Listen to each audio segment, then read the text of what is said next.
আসসালামু আলাইকুম। আমরা সংস্কার, সার্বভৌমত্ব এবং সুশাসন প্রতিষ্ঠায় এবং গণভোটে হ্যাঁ ভোটকে জয়যুক্ত করার জন্য আমরা শুরু করছি আমাদের নির্বাচনী পদযাত্রা।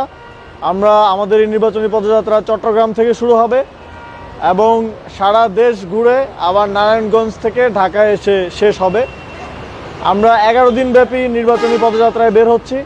এই সময়ে আমরা গণভোটে হ্যাঁ ভোটকে জয়যুক্ত করার জন্য ক্যাম্পেইন পরিচালনা করব, গণভোটের পক্ষে এবং সংস্কারের পক্ষে সচেতনতা তৈরিতে কাজ করব এবং একই সাথে শাপলাকলির প্রার্থীদের এলাকায় এবং আসনগুলোতে যাব।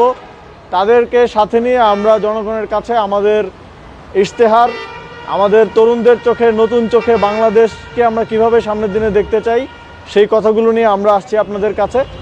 এবং আমরা বিশ্বাস করি এই নির্বাচনের মধ্য দিয়ে বাংলাদেশে একটি সুন্দর গণতান্ত্রিক রূপান্তর ঘটবে এবং তার মধ্য দিয়ে আমরা এই গণঅভ্যুত্থানের পরে যে বাংলাদেশ প্রত্যাশা করেছি সেই বাংলাদেশ আমরা প্রতিষ্ঠা করতে পারব।